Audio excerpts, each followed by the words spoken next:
السلام علیکم ورحمۃ اللہ وبرکاتہ۔ الحمدللہ رب العالمین واشہد ان لا الہ الا اللہ وحدہ لا شریک لہ واشہد ان محمدا عبدہ ورسولہ صلوات اللہ وسلامہ علیہ وعلی آلہ وعلی اصحابہ ومن اہتدی بہدیہ واستنى بسنتہ الی یوم الدین وبعد۔ معزز سامعین و ناظرین، مسلسل عقیدہ واسطیہ کی شرح ہر ہفتہ آپ کے سامنے کی جاتی ہے، اور اس کتاب کے عظیم مصنف مجدد امام ابن تیمیہ رحمۃ اللہ علیہ مسلسل اللہ رب العالمین کی صفات کا قرآنی آیات کے حوالے سے ذکر کر رہے ہیں۔ آج جس صفت کا ہم مطالعہ کریں گے وہ ہے اللہ رب العالمین کے لیے دو ہاتھوں کا اثبات۔ اس سے پہلے اللہ رب العالمین کے لیے چہرے کا تذکرہ کیا گیا تھا۔ قرآنی آیات اور احادیث اور سلف صالحین کے اقوال کے حوالے سے یہ بات آپ لوگوں کے سامنے رکھی گئی تھی کہ اللہ رب العالمین کے لیے چہرہ ہے اور وہ حقیقی ہے اور اللہ کے شایان شان ہے، اور جو لوگ چہرے کی تعویل کرتے ہیں ان پر رد کیا گیا تھا کہ ان کا کہنا یہ سلف صالحین کے اجماع کے خلاف ہے، قرآن اور احادیث کے ظاہر کے خلاف ہے، صحابہ تابعین تبع تابعین اور جو ان کے نقش قدم پر چلنے والے ہیں ان کے عقیدے اور منہج کے خلاف ہے۔ اس کی تعویل کرنا، اور مراد تعویل سے غلط تعویل ہے، ورنہ تعویل اگر صحیح اور درست ہے تو یہ تو مطلوب ہے کہ قرآن کی آیتوں کی تعویل کی جائے، یعنی اس کا صحیح معنی لوگوں کے سامنے بیان کیا جائے، لیکن وہ غلط تعویل کرتے ہیں۔ آج ہم اللہ تعالیٰ کی جس صفت کا تذکرہ کریں گے وہ اللہ رب العالمین کے لیے دو ہاتھ، یہ کیسے ہیں کیفیت کا ہمیں علم نہیں ہے۔ یہ دونوں اللہ کے حقیقی ہاتھ ہیں، اللہ کے شایان شان ہیں، کیفیت کا ہمیں علم نہیں ہے۔ لیس کمثلہ شیء وہو السمیع البصیر، اللہ جیسی کوئی ذات نہیں ہے، نہ ذات کے لحاظ سے نہ صفات کے لحاظ سے، اور وہ سننے والا اور دیکھنے والا۔ اس لیے ہمیشہ اس قاعدے کو سامنے رکھیں کہ اللہ رب العالمین کی جو صفات ہم ثابت کرتے ہیں، جو قرآن میں یا صحیح حدیثوں میں بیان کیے گئے ہیں، ان کی کیفیت ہم نہیں بیان کرتے، کیونکہ کیفیت نہیں بیان کی گئی ہے نہ قرآن میں نہ حدیث میں۔ اس لیے صرف صفات کو ہم ثابت کرتے ہیں، کیفیت اللہ تعالیٰ کے حوالے، کیفیت کا ہمیں علم نہیں ہے کیونکہ کیفیت نہیں بیان کی گئی قرآن و حدیث کے اندر۔ اور یہ بات بار بار ہم آپ کے سامنے کہتے ہیں تاکہ کوئی ہمارے اوپر الزام یہ نہ لگائے کہ بھئی آپ اللہ کے جسم کے قائل ہیں، اللہ کے لیے ایسی ایسی چیزیں آپ کہتے ہیں۔ تو یہ جو صفات قرآن کے اندر بیان کی گئی، حدیثوں کے اندر بیان کی گئیں، ان کو ہم ثابت کرتے ہیں، لیکن کیفیت اللہ کے حوالے کرتے ہیں، کیونکہ کیفیت اللہ رب العالمین نے بیان کی۔ تو اللہ رب العالمین کے دو ہاتھ ہیں، کیسے ہیں ہم نہیں جانتے۔ انسانوں کے بھی ہاتھ ہوتے ہیں، لیکن آپ دیکھیے انسانوں کے ہاتھ بھی کیفیت میں برابر نہیں ہیں، کسی کے ہاتھ پتلے ہیں، کسی کے موٹے ہیں، کسی کے چھوٹے ہیں، کسی کے بڑے ہیں، سب فرق ہے۔ تو اللہ رب العالمین کی ذات کے بارے میں اس طرح کا تصور کرنا ہی محال ہے کہ اللہ تعالیٰ کے ہاتھ کیسے ہیں، کیفیت کیا ہے، یہ ہمیں نہیں معلوم۔ جب بندوں اور مخلوقات کے اندر اختلاف ہے، فرق ہے، تو پھر اللہ رب العالمین کی ذات جیسی کوئی ذات نہیں ہے، تو اس کے بارے میں ظاہر بات ہے جب اس جیسی کوئی ذات نہیں ہے تو صفات میں بھی اللہ جیسا کوئی نہیں ہے۔ یہ جو بنیادی باتیں ہیں اللہ تعالیٰ کی صفات اور اسماء کے حوالے سے، یہ ہمیشہ ہمارے ذہن کے اندر ہونا چاہیے۔ اللہ تعالیٰ کے اسماء اور صفات کا علم بہت ضروری ہے۔ یہ آپ کہیں گے بھئی کیوں یہ سب پڑھایا جاتا ہے ہمیں، کیوں ان چیزوں کا کیا علم رکھنا ضروری ہے؟ ہاں، اس لیے کہ اللہ تعالیٰ کی معرفت اللہ کی اسماء اور صفات کے بغیر ناممکن ہے۔ آپ کسی کے بارے میں اگر جاننا چاہتے ہیں تو آپ اس کے علم، اس کی قدرت، اس کی صفات کے بارے میں جانتے ہیں، تبھی اس آدمی کی عظمت آپ کے دل میں ہوتی ہے کہ بھئی وہ آدمی کیسا ہے، کتنے پاور والا ہے، کتنے علم والا ہے، اور کتنی اس کی پہنچ ہے، کتنا اس کا مقام مرتبہ ہے، کیا اس کی خدمات ہیں، کیا اس کے اعمال ہیں۔ ان سب کے جاننے کے بعد ہی انسان اس انسان کی قدر کرتا ہے۔ اس لیے اللہ تعالیٰ کی عظمت اور اللہ کی معرفت، اس کی اسماء اور صفات کے بغیر ناممکن ہے، اور اللہ تعالیٰ کی عبادت بھی اس کی اسماء اور صفات کے بغیر انسان نہیں کر سکتا۔ اللہ کے اسماء اور صفات کا علم ہوتا ہے انسان کو، تو اللہ رب العالمین کو اس کے لحاظ سے وہ پکارتا ہے۔ آپ کو اپنے گناہوں کی مغفرت کروانا، آپ غفور کہتے ہیں، یا غفار یا غفور۔ آپ بیمار ہیں، اسی کے مطابق اللہ تعالیٰ کے نام کا انتخاب کرتے ہیں۔ آپ پریشانی کے اندر مبتلا ہیں، اسی کے مطابق اللہ تعالیٰ کو پکارتے ہیں۔ تو اللہ تعالیٰ کے نام و صفات کا جاننا ہمارے لیے ضروری ہے، اور یہ توحید کی ایک اہم قسم ہے۔ یہ توحید ربوبیت، توحید عبادت اور توحید اسماء اور صفات، یہ جاننا انسان کے لیے بہت ضروری ہے۔ لہذا اسی لیے یہ ساری باتیں آپ لوگوں کے سامنے عام فہم زبان میں، کہ آپ لوگ سمجھ جائیں، آپ لوگوں کے سامنے ساری باتیں رکھی جاتی ہیں۔ آج ہم جس صفت کا تذکرہ کریں گے وہ ہے اللہ رب العالمین کے لیے دو ہاتھ، اور اس کے تعلق سے مصنف نے یہاں پر دو آیتیں بیان کی ہیں۔ اور میں نے اس سے پہلے بیان کیا کہ مصنف رحمۃ اللہ علیہ صرف آیتوں کو ذکر کر رہے ہیں، حدیثیں نہیں بیان کر رہے ہیں۔ کیوں؟ تاکہ کوئی انکار کرنے کی جرات نہ کر سکے، یہ نہ کہہ سکے کہ حدیث میں ہے، یہ حدیث صحیح نہیں، ہم اس حدیث کو نہیں مانتے۔ اس لیے قرآن ہی کی آیتوں پر مصنف نے اکتفا کیا ہے، ورنہ حدیثوں کے اندر بھی ساری صفات بیان کی گئی ہیں جن صفات کو مصنف نے بیان کیا۔ اور میں وقتاً فوقتاً اور جو کچھ مجھے حاضر ہوتا ہے، دماغ میں علم میں آتا ہے، وہ میں کچھ حدیثیں بھی آپ کے سامنے پیش کر دیتا ہوں کہ دیکھیں حدیثوں کے اندر بھی ان صفات کا تذکرہ کیا گیا ہے۔ تو مصنف رحمۃ اللہ علیہ صرف آیتوں پر اکتفا اس لیے کیا ہے کیونکہ کوئی انکار کی جرات نہ کر سکے، یہ نہ کہہ سکے کہ حدیث کو ہم نہیں مانتے، یا حدیث کے اندر ضعف ہے، یا حدیث صحیح نہیں ہے، حدیث کے بارے میں اختلاف ہے۔ اس لیے مصنف رحمۃ اللہ علیہ نے صرف قرآن کی آیتوں پر اکتفا کیا، ورنہ اور دیگر کتابوں کے اندر آیتیں بھی بیان کی، حدیثیں بھی بیان کی ہیں۔ اور انہوں نے بس یہ ایک صاحب آپ کے پاس تشریف لائے اور انہوں نے کہا کہ ہمارے علاقے میں ایسے ایسے لوگ ہیں، آپ ہمارے لیے کوئی کتاب لکھ دیجئے تاکہ ہم اسے پڑھیں اور اپنے بچوں کو پڑھائیں، اپنے عقیدے کی اصلاح کریں۔ تو مصنف رحمۃ اللہ علیہ نے بیٹھ کر کے ایک مجلس میں کتاب لکھ کر کے دے دی تھی۔ امام ابن تیمیہ رحمۃ اللہ علیہ کتنے بڑے عالم تھے، آپ سمجھ لیجیے، ایک مجلس میں بیٹھ کر کے پوری کتاب لکھ کر کے ان کے حوالے کر دیا۔ اس لیے اس کتاب کا نام عقیدہ واسطیہ ہے۔ واسطیہ واسط ایک جگہ کا نام ہے، وہاں سے ایک صاحب آئے تھے ان کے پاس کہ ہمارے علاقے میں ایسے لوگ ہیں جو اللہ کی اسماء کا، اللہ کی صفات کا انکار کرتے ہیں، غلط تعویل کرتے ہیں، غلط باتیں بیان کرتے ہیں، غلط عقیدہ لوگوں کے سامنے بیان کرتے ہیں۔ تو آپ کو ایسی کتاب لکھیں جو ہمارے لیے حجت اور دلیل ہو، اور ہم اسے پڑھیں، اپنے بچوں کو پڑھائیں، اپنے عقیدے کی اصلاح کریں۔ مصنف رحمۃ اللہ ایک مجلس کے اندر بیٹھ کر کے پوری کتاب آپ جو ہے لکھ کر کے ان کے سامنے ان کو دے دیا۔ اس لیے اس کتاب کا نام عقیدہ واسطیہ ہے۔ واسطیہ واسط کے رہنے والے تھے جو آئے تھے ان سے پوچھنے کے لیے، اور اس کتاب کے تعلق سے اور عقیدے کے تعلق سے مصنف نے اللہ تعالیٰ کے دونوں ہاتھ کے تعلق سے دو آیتیں پیش کی یہاں پر۔ پہلی آیت یہ سورہ صاد کی آیت نمبر 75 ہے۔ اللہ تعالیٰ کے ارشاد ہے، ما منعک ان تسجد لما خلقت بیدی۔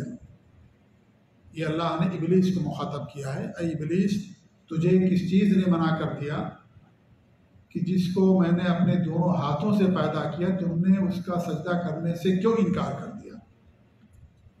یہاں دیکھیں اللہ نے کیا فرمایا، لما خلقت بیدی، جس کو میں نے اپنے دونوں ہاتھوں سے پیدا کیا، اس کا سجدہ کرنے سے تم نے کیوں انکار کر دیا؟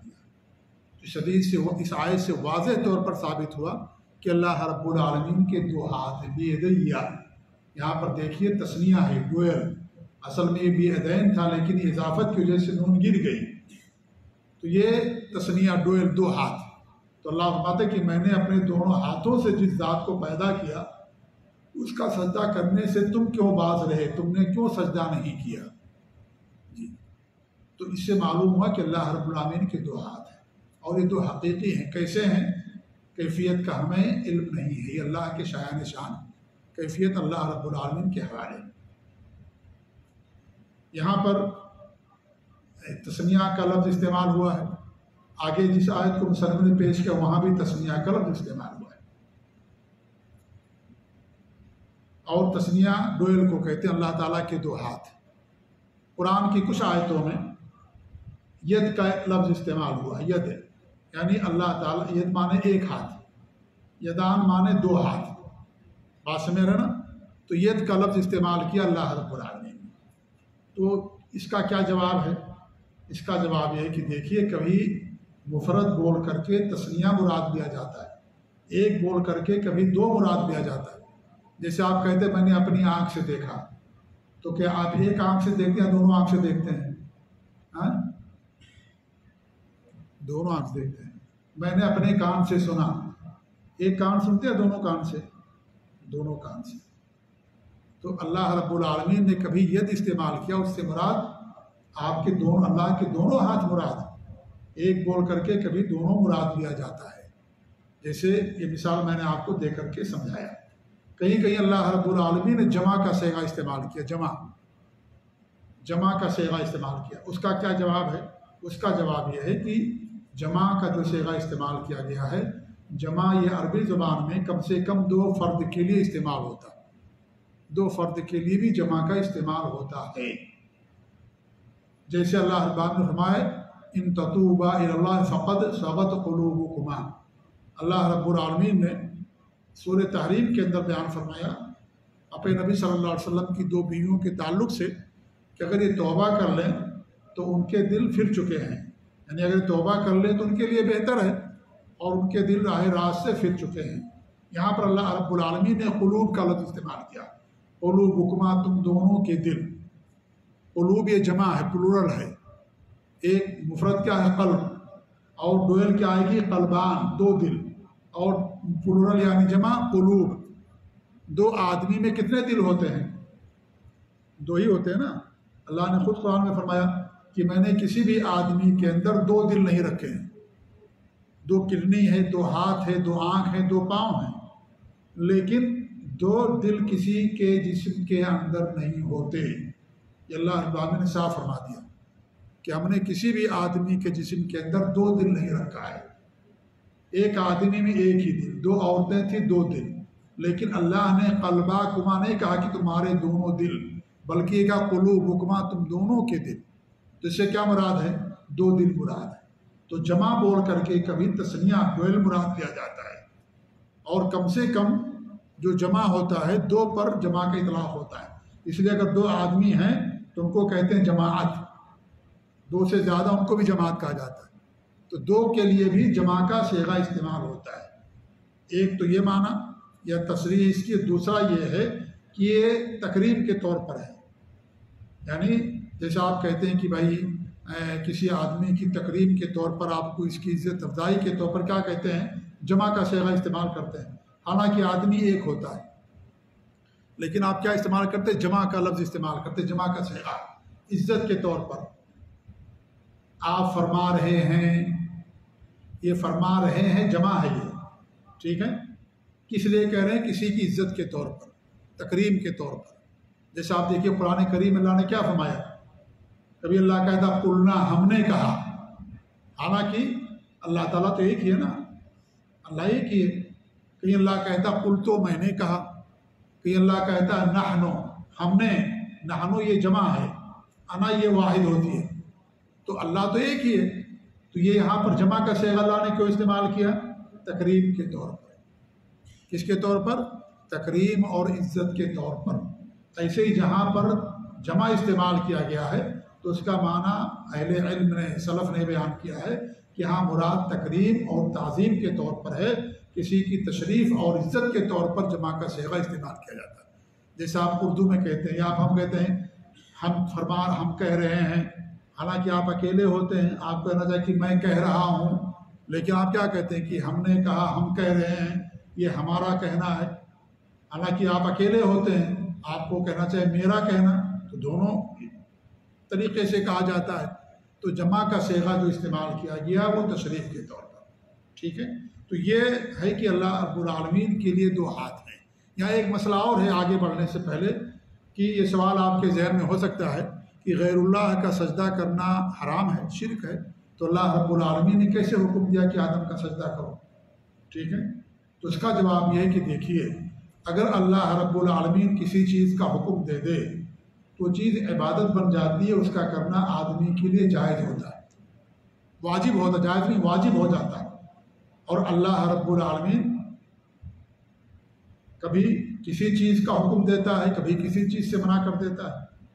اللہ رب العالمین نے ان کو حکم دیا کہ آدم کا سجدہ کریں، اور یہ اللہ رب العالمین کا حکم تھا، ان کے لیے سجدہ کرنا ضروری تھا، اور یہ سجدہ عبادت ہی کے طور پر تھا۔ اللہ رب العالمین نے حکم دیا، لہذا سجدہ کرنا ان کے لیے واجب اور ضروری تھا۔ جیسے مان لیجئے کسی کا قتل کرنا حرام ہے نا، بڑا گناہ ہے۔ اللہ نے حضرت ابراہیم کو حکم دیا تھا نا، اپنے بیٹے کو قتل کرو، ذبح کرو، کہ نہیں حکم دیا تھا؟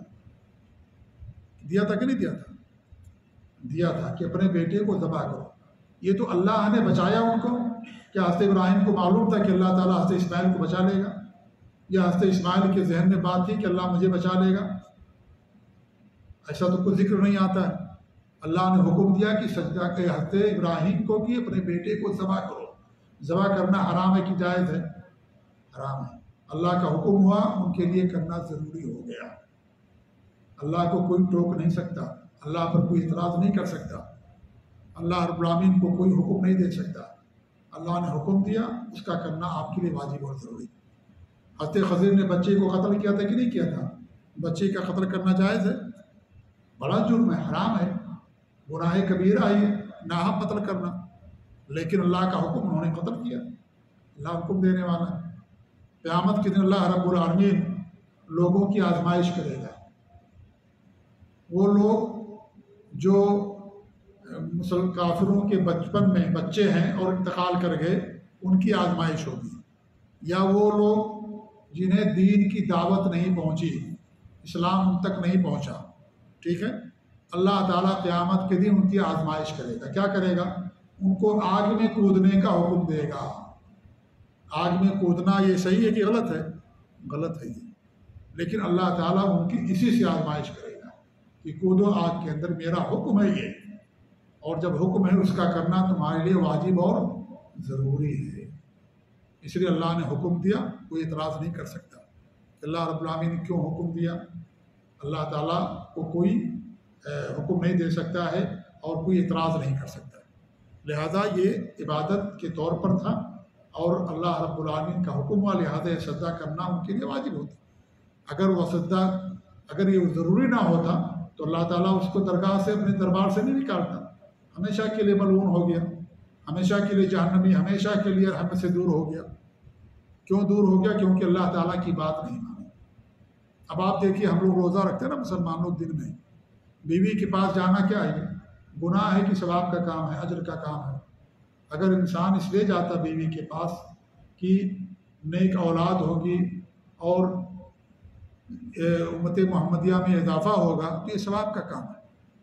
اللہ کے رسول کی حدیث، اگر کوئی آدمی تم میں سے اپنی بیوی کے منہ میں لقمہ بھی ڈالتا ہے تو بھی اس پر اجر ملتا ہے، ثواب سمجھ کے کرتا ہو، ٹھیک ہے۔ بیوی کے پاس جاتا ہے اور اپنی شہوت پوری کرتا ہے، اس کو اجر ملتا ہے۔ صحابہ کرام کو کچھ تعجب ہوا تو ہمارے نبی نے کہا کہ اگر وہ حرام عورت کے پاس جائے جو اس کے لیے حلال نہیں ہے تو اس کو گناہ ہوگا کہ نہیں ہوگا؟ ہوگا گناہ۔ تو جو بیوی اس کے لیے حلال ہے، اپنی شہوت پوری کرتا، اللہ نے اس کو حلال قرار دیا تو اس کو اجر ہوگا کیوں نہیں ہوگا بھائی؟ ہوگا اس کو اجر۔ لیکن روزہ رکھتے ہوئے دن میں منع ہے نا، ہے کہ نہیں منع؟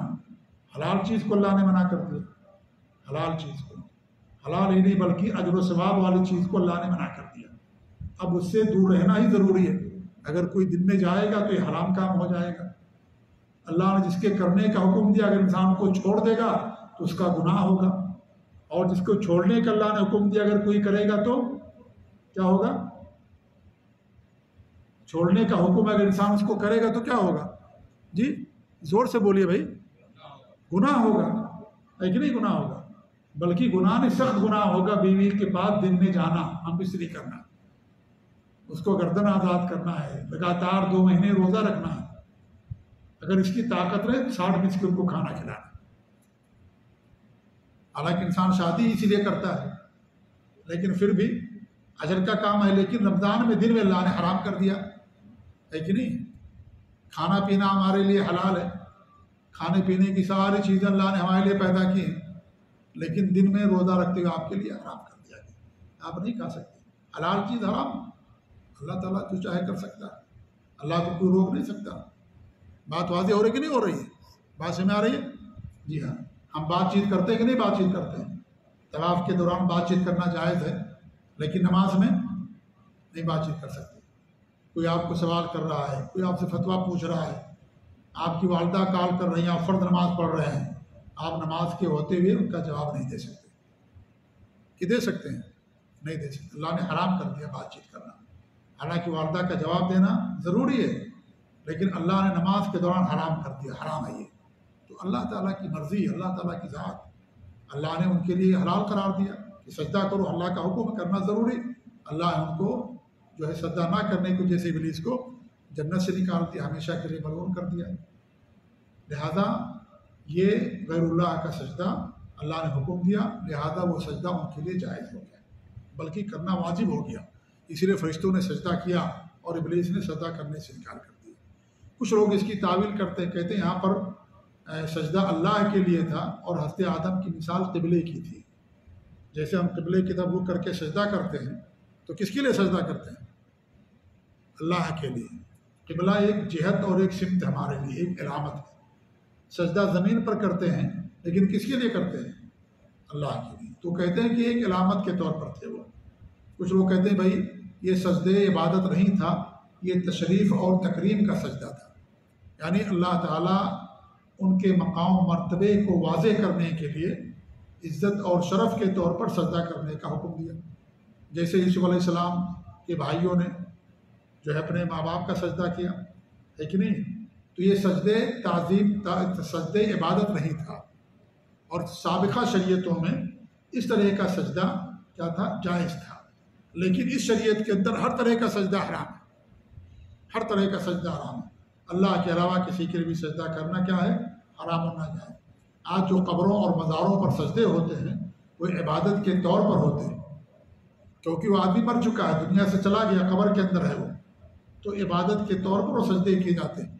وہاں کسی کی تقریب مقصود نہیں ہوتی ہے کہ اس آدمی کی عزت کے طور پر، تقریب کے طور پر کرتے ہیں، نہیں، وہ عبادت کے طور پر ہی پر کیا جاتا ہے۔ اور اللہ کے علاوہ کسی کا بھی سجدہ کرنا یہ کیا ہے؟ حرام ہے، ناجائز۔ اللہ کے فرماتے ہیں کہ اگر غیر اللہ کا سجدہ جائز ہوتا تو میں عورتوں کو حکم دیتا کہ اپنے شوہروں کا سجدہ کریں۔ کسی بھی طرح کا سجدہ کرنا اللہ کے علاوہ کسی کے لیے جائز نہیں۔ آج جو ہمارے ملکوں میں سجدے ہوتے ہیں وہ پورے کے پورے عبادت کے لیے ہوتے ہیں، اسی لیے غیر اللہ کے نام نذر و نیاز پیش کرتے ہیں، وہاں پر چڑھاوے چڑھاتے ہیں، وہاں جا کے رکوع کرتے ہیں، جا کر کے وہاں طواف کرتے ہیں، چادریں چڑھاتے ہیں، مرغے چڑھاتے ہیں، عبادت کی ساری قسمیں یا اکثر قسمیں جا کر کے وہاں پر انجام دیتے ہیں۔ تو یہ عبادت کے طور پر ساری چیزیں کی جاتی ہیں، یہ سب شرک اور حرام ہی ہے۔ غیر اللہ کا سجدہ کرنا یہ کیا ہے؟ شرک اکبر ہے۔ اور کچھ لوگوں نے تفسیر بیان کی ہے کہ اگر عبادت کے طور پر کرے گا شرک اکبر ہے، اگر عبادت کے طور پر نہیں کرے گا تو شرک اکبر تو نہیں ہے لیکن حرام ہے، ناجائز ہے۔ میں کہتا ہوں کہ ہمارے ہاں جو بھی سجدہ ہوتا ہے عبادت کے طور ہی پر ہوتا ہے۔ قبروں اور مزاروں کا خاص طور پر سجدہ، جو وفات پا چکے ہیں، مر چکے ہیں، ان سب کا سجدہ عبادت کے طور ہی پر ہوتا ہے۔ جی ہاں، اس لیے یہ جائز نہیں ہے، یہ شرک اکبر ہے۔ ہمارے نبی سے کوئی بڑا نہیں پیدا ہوا، تو کیا ہمارے نبی کا سجدہ جائز ہے تعظیم اور تقریب کے طور پر؟ نہیں۔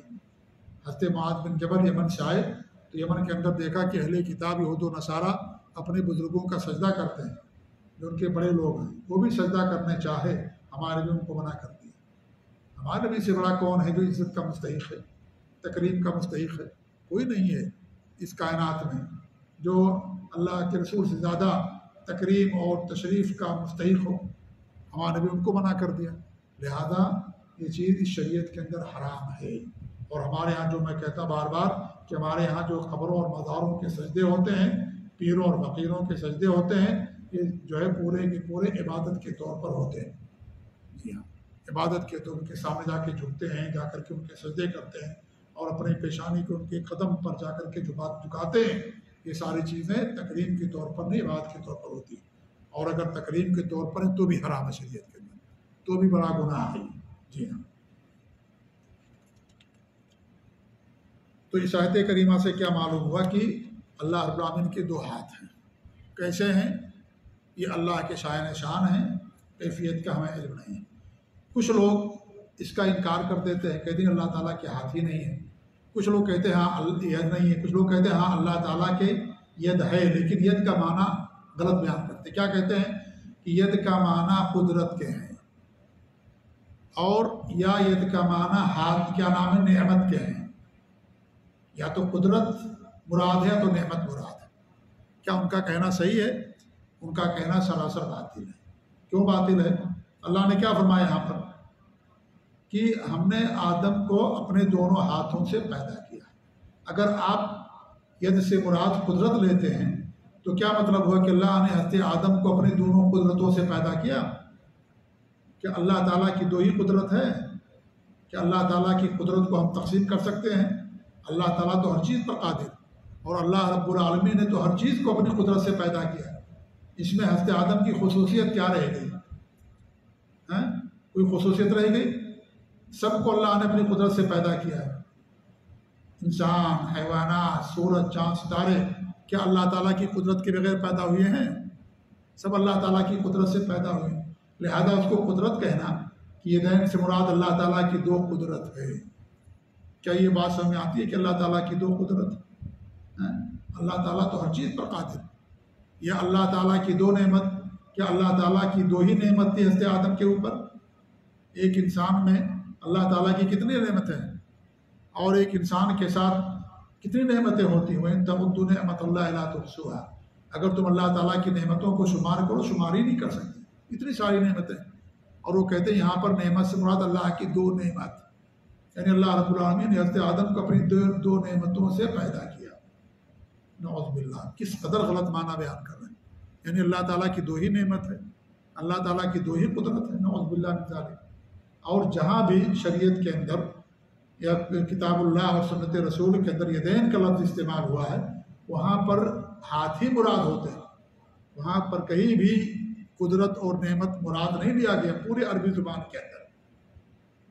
امام ابن القیم رحمۃ اللہ علیہ فرماتے ہیں، ان کی کتاب ہے الصواعق المرسلہ، اس کتاب کے اندر فرماتے ہیں وہ کہ مختصر الصواعق المرسلہ، اس کتاب کے اندر کہ قرآن کے اندر، حدیث میں، صحابہ اور تابعین کے کلام میں یہ لفظ ید اس قدر استعمال ہوا ہے مختلف کیفیات کے ساتھ کہ اس کا ہاتھ کے علاوہ کوئی اور معنی مراد لینا یہ جائز ہی نہیں ہو سکتا ہے کہ ہم کچھ اس سے نعمت مراد لے لیں، اس سے قدرت مراد لے، نہیں ہو سکتا یہ، کیونکہ بہت ساری کیفیتوں کے ساتھ اس کا استعمال کیا گیا ہے۔ جیسے اللہ رب العالمین نے یہ فرمایا کہ اللہ رب العالمین آسمانوں اور زمینوں کو پکڑے ہوئے، روکے ہوئے ہے، تو یہ کیا ہے؟ یہ امساک، پکڑنا، روکنا، یہ اللہ تعالیٰ نے اپنے ہاتھوں سے کر رکھا ہے۔ اس طریقے سے حدیث کے اندر آتا ہے کہ جو ہے، یا قرآن میں اللہ نے بیان کیا ہے کہ پوری زمین سب جو ہے اللہ تعالیٰ کے قبضے کے اندر ہوگی۔ اللہ نے کیا فرمایا؟ وَالْأَرْضُ جَمِيعًا قَبْضَتُهُ يَوْمَ الْقِيَامَةِ، کہ پوری زمین قیامت کے دن اللہ رب العالمین کی مٹھی میں ہوگی۔ وَالسَّمَاوَاتُ مَطْوِيَّاتٌ بِيَمِينِهِ، اور جو آسمان ہیں وہ اللہ کے داہنے ہاتھ کے اندر اللہ تعالیٰ انہیں لپیٹے گا، لپٹے ہوئے ہوں گے۔ تو کیا یہ مٹھی یا اس طریقے سے پکڑنا، کیا یہ اس بات پر دلالت نہیں کرتا ہے کہ یہاں پر مراد اللہ رب العالمین کے دونوں ہاتھ ہیں؟ کیونکہ انسان ہاتھی سے پکڑتا ہے، انسان ہاتھی سے جو ہاتھی میں کسی چیز کو لپیٹتا ہے، تو یہاں پر جو مراد ہے وہ اللہ رب العالمین کے ہاتھ مراد ہیں، ان کا کوئی اور معنی مراد ہے نعمت یا قدرت، یہ قطعاً جائز نہیں ہے۔ اس طریقے سے اللہ کے رسول کی حدیث ہے، یہ صحیح بخاری اور مسلم کی روایت، یقبض اللہ الارض، اللہ رب العالمین زمین کو اپنے قبضے اور مٹھی میں لے گا، وَيَطْوِي السَّمَاءَ بِيَمِينِهِ، اور آسمان کو اپنے دائیں ہاتھ میں لپیٹے گا، ثُمَّ يَقُولُ أَنَا الْمَلِكُ، پھر اللہ تعالیٰ کہے گا میں ملک ہوں، أَيْنَ مُلُوكُ الْأَرْضِ، زمین کے بادشاہ کہاں ہیں؟ تو یہ لپیٹنا، کیا یہ اس سے ہاتھ کے علاوہ قدرت اور یا نعمت کیا مراد لیا جا سکتا ہے؟ ہرگز یہ معنی مراد نہیں ہو سکتا۔ اور بھی بہت ساری جو ہے دلیلیں انہوں نے پیش کی ہیں، جیسے یہ ہے کہ اللہ رب العالمین جو ہے لپیٹے گا، جیسا کہ بھی بیان کیا آپ کے سامنے کہ اللہ تعالیٰ جو ہے آسمانوں کو دائیں ہاتھ میں لپیٹے گا اور زمین کو ایک دوسرے ہاتھ کے اندر اللہ رب العالمین لے گا۔ تو یہ لینا، لپیٹنا، یہ سب کیا مراد ہے؟ اس سے مراد اللہ رب العالمین کے حقیقی دو ہاتھ ہیں، اس سے معنی یہ مراد لینا کہ اللہ تعالیٰ کی نعمت اور قدرت یہ کسی بھی طریقے سے جو ہے جائز نہیں ہو سکتا۔ اور پھر ابن عمر رضی اللہ تعالیٰ عنہ سے ایک حدیث آتی ہے، موقوف حدیث ہے یہ، امام ذہبی نے اس کی سند کو جید قرار دیا ہے، اور امام البانی رحمۃ اللہ علیہ فرماتے ہیں کہ صحیح مسلم کی شرط پر ہے۔ ابن عمر رضی اللہ عنہ فرماتے ہیں کہ اللہ رب العالمین نے 4 چیزیں اپنے ہاتھ سے پیدا کی ہیں۔ ایک تو عرش، نمبر 2 قلم، نمبر 3 آدم علیہ السلام، اور نمبر 4 جنت و عدن، ہمیشگی والی جنت، جو جنت ہے اس کو اللہ رب العالمین نے اپنے ہاتھوں سے پیدا کیا ہے، اور یہ ان سب کی خصوصیت ہے۔ لہذا یہ کہنا کہ یہاں پر یہ سے مراد قدرت ہے، تو پھر ان چیزوں کی کوئی خصوصیت باقی نہیں رہ جاتی۔ حضرت آدم کی کیا خصوصیت رہ جائے گی؟ بھئی قیامت کے دن میدان محشر میں جب لوگ جائیں گے انبیاء کے پاس، سب سے پہلے حضرت آدم کے پاس جائیں گے اور حضرت آدم سے کہیں گے آپ جا کر کے سفارش کر دیجئے کہ اللہ تعالیٰ ہم سب کا حساب لے لے۔ اللہ رب العالمین نے آپ کو اپنے ہاتھوں سے پیدا کیا اور فرشتوں سے آپ کا سجدہ کرایا، یہ کہیں گے، صحیح بخاری کے حدیث ہے۔ تو یہ ان کے لیے شرف کی بات ہے، ان کے لیے خصوصیت ہے کہ اللہ رب العالمین نے حضرت آدم علیہ السلام کو اپنے ہاتھوں سے پیدا کیا۔ انسانوں میں سے صرف حضرت آدم کو اللہ نے اپنے ہاتھوں سے پیدا کیا، باقی اور اللہ کے ہاتھ سے نہیں پیدا کیے گئے۔ عرش کو اللہ نے اپنے ہاتھ سے پیدا کیا، قلم کو اور جنت کو، 4 چیزیں۔ تو اگر ہم یہ مراد لیں جیسا کہ یہ لوگ کہتے ہیں، تو اس کا مطلب یہ ہوگا کہ ان چیزوں کی کوئی خصوصیت باقی نہیں رہے گی۔ کیا خصوصیت رہے گی؟ سب کو اللہ نے اپنی قدرت سے پیدا کیا۔ کیا دنیا میں کوئی چیز اللہ کی قدرت کے بغیر پیدا ہو گئی ہے؟ کیا دنیا میں کوئی چیز ایسی جس پر اللہ تعالیٰ کی قدرت نہیں ہے؟ ایسی کوئی چیز نہیں۔ لہذا ان کا یہ کہنا، اور یہ کون کہتا ہے؟ ہمارے یہاں کے جو دیوبندی اور بریلوی لوگ ہیں وہ کہتے ہیں، جو اشعری اور ماتریدی لوگ ہیں جن کا یہ عقیدہ ہے، اشاعرہ اور ماتریدیہ، یہ ان سب کا عقیدہ یہی ہے۔ اللہ تعالیٰ کے لیے کہتے ہیں ید ہے، لیکن اس کا معنی یہ بیان کرتے ہیں یہاں پر یہ سے مراد قدرت ہے۔ تو یہ ان کا کہنا ہے سراسر باطل اور غلط ہے، یہ ظاہر سے پھیرنا بھی ہے، سلف صالحین کے اجماع کے خلاف بھی ہے، اور عربی زبان میں یدین کہیں پر بھی ہاتھ کے علاوہ قدرت کے معنی کے لیے استعمال نہیں ہوتا ہے۔ اور پھر جو یدین کی کیفیتیں بیان کی گئی ہیں، وہ ساری کیفیتیں اس بات پر دلالت کرتی ہیں کہ یہاں پر حقیقی ہاتھ کے علاوہ قدرت یا نعمت مراد لینا قطعاً جائز نہیں ہو سکتا۔ جیسے زمینوں کو قبضے میں لینا مٹھی میں، اور آسمانوں کو لپیٹنا، یا اس طریقے سے اللہ حدیث میں آتا ہے کہ اللہ رب العالمین اپنے ہاتھ کو پھیلاتا ہے، اللہ رب العالمین رات میں اپنے ہاتھ کو پھیلاتا ہے تاکہ دن کا جو گنہگار ہے وہ رات میں توبہ کر لے۔ دن میں اللہ رب العالمین اپنے ہاتھ کو پھیلاتا ہے تاکہ رات میں جس نے گناہ کا کام کیا ہے وہ دن میں توبہ کر لے۔